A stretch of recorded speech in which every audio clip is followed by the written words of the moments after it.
Zee 24 तासनं उघड केलेल्या पुण्यातील कोरेगाव पार्क इथल्या जमीन गैरव्यवहार प्रकरणात मोठी माहिती समोर येतेय।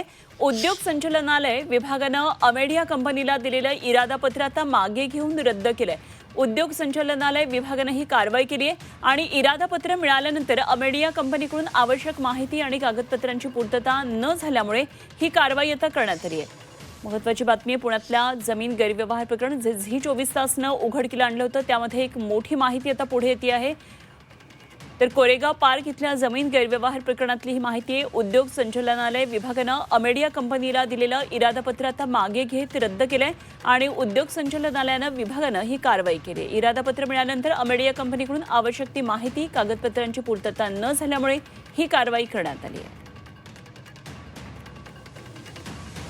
तर झी 24 तासनं उघडकीला आणलेल्या पुण्यातल्या या जमीन गैरव्यवहार प्रकरणात शीतल तेजवानीच्या रीट याचिकेवर आज मुंबई हायकोर्टात सुनावणी होणार आहे। मुंढवा जमीन गैरव्यवहार प्रकरणातील FIR रद्द करण्यासाठी तेजवानी हायकोर्टात गेली आहे आणि या याचिकेवर आज सुनावणी होऊ शकते। यासाठी पुणे पोलिसांचा तपास अधिकारी दत्तात्रय वाघमारे स्वतः हायकोर्टात बाजू मांडणार आहेत। पुणे पोलिसांनी केलेली अटकेची ही कारवाई कशी योग्य आहे याची माहिती ते कोर्टाला देणार आहेत आणि तेजवानीच्या वकिलांकडून ही FIR कशी चुकीची आहे हे दाखवण्याचा प्रयत्न केला जाणार आहे।